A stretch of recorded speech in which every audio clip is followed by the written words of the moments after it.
Magnesia phosphorica. Cramping pains everywhere. Also lightning-like in coming and going. Spasmodic affections without febrile symptoms. Colic, whooping cough, cramps in calves, etc. Modalities. Aggravated in cold air, cold water, and with touch. Ameliorated from heat, warmth, pressure, and bending double. Now we come to the prince of the magnesias. It is comparatively new and has never been accorded a place in our materia medica, according to its importance and merits. Dr. H. C. Allen gives the best rendering of it in the Transactions of the International Hahnemannian Association for 1889. Magnesia Phos takes first rank among our very best neuralgia or pain remedies. None has a greater variety of pains. They are sharp, cutting, piercing, stabbing, knife-like, shooting, stitching, lightning-like in coming and going, like belladonna, intermittent, the paroxysms becoming almost intolerable, often rapidly changing place and cramping. This last, in my opinion, is most characteristic, and is oftenest found in stomach, abdomen, and pelvis.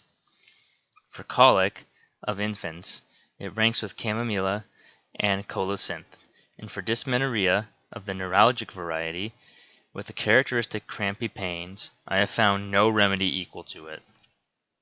In this last affection, I habitually prescribe the 55 m, made by myself upon the gravity potentizer, so that I know exactly what it is.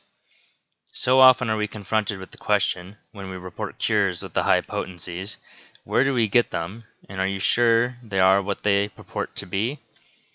Now let me say right here, if I have not done so before, that we have potencies as high as the MM, made by ourselves, upon this accurately self-registering potentizer, that are marvelous for their curing powers.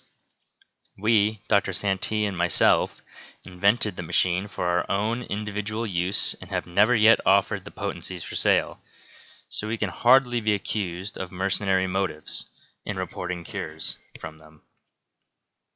Alongside the characteristic cramping pains of this remedy is its characteristic modality, relief from hot application. No remedy has this more prominently than arsenicum album.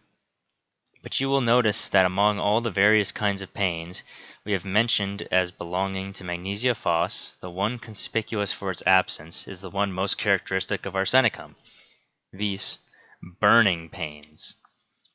I watched this difference and found that if burning pains were relieved by heat, arsenicum was almost sure to relieve, while those pains not burning but also relieved by heat were cured by Magnesia Phos. I think that this will be found a valuable diagnostic between the two remedies. At least I have found it so. During painful menstruation, Magnesia Phos is quicker in its action than pulsatilla, colophyllum, simicifuga, or any other remedy that I know. The simicifuga seems to me to cover better cases of a rheumatic character, or in a rheumatic subject, while Magnesia Phos cures those of a purely neuralgic character. The pain cease when the flow begins, for Magnesia Phos. In facial neuralgia, this remedy has made many cures. In fact, it seems to be applicable to neuralgic pains anywhere if the proper conditions are present. So far as its power to control spasms or convulsions is concerned, I have no experience that proves it unless its power over cramping pains is proof. I have no faith in the Schuslerian theory in regard to it. Similia similibus curantur has stood the test with other remedies and will with the so-called tissue remedies, regardless of theories. Now in regard to the cramping pains, so characteristic of Magnesia phosphoricum, when such a symptom stands out so prominently, it is a great leader, and narrows down the choice to a class of remedies, having the same. Let me illustrate. Cramping pains, cuprum, colocynth, Magnesia Phos. Burning pains, arsenic, canthar, capsic, phosphorus, sulfuric acid. Coldness sensation, calcarb, arsenicum album, cistus, and helode. Coldness, objective, camphora, cicale, veratrum album, heloderma. Fullness sensation, Aeschylus hip, china, lycopodium. Emptiness sensation, cocculus, phos, sepia. Bearing down, belladonna, lilium tigricum, sepia, etc. Bruised soreness, arnica, baptisia, eupatorium perf, pyrogen, ruta. Constriction, cactus grand, colocynth, anacardium. Prostration or weariness, gelsemium, picric acid, phosphoric acid. Numbness, aconite, chamomilla, platina, and toxicodendron. Erratic pains, laccaninum, pulsatilla, tuberculinum. Sensitiveness to pain, aconite, chamomilla, coffea. Sensitive to touch, china, hepar sulph, lachesis. Bone pains, aurum, asafoetida, eupatorium perfoliatum, mercurius. Sticking or stitching pains, bryonia, callicarb, squilla.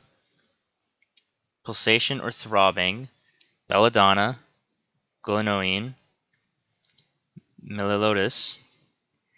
Hemorrhages, passive, hemimulus, cicale, crotal, elapse. Hemorrhages, active, ferrum phos, ipecac, phosphorus. Emaciation, iodine, natrimure, lycopodium, sarsaparilla. Leukophlegmasia, calcarb, graphites, capsicum. Constitutions, soric, sulfur, surinum, etc. Constitutions, cicotic, thuya, nitric acid, metarinum, etc. Constitutions, syphilitic, mercury, iodide, potassium, syphilinum, etc. Blue swellings, lachesis, pulsatilla, tarantula. So we might go on and indicate from 1 to 3 or more remedies having characteristic power over certain symptoms or conditions, and it is well to have them in mind, for with this start we will be very apt to have or seek to find out the diagnostic difference between them.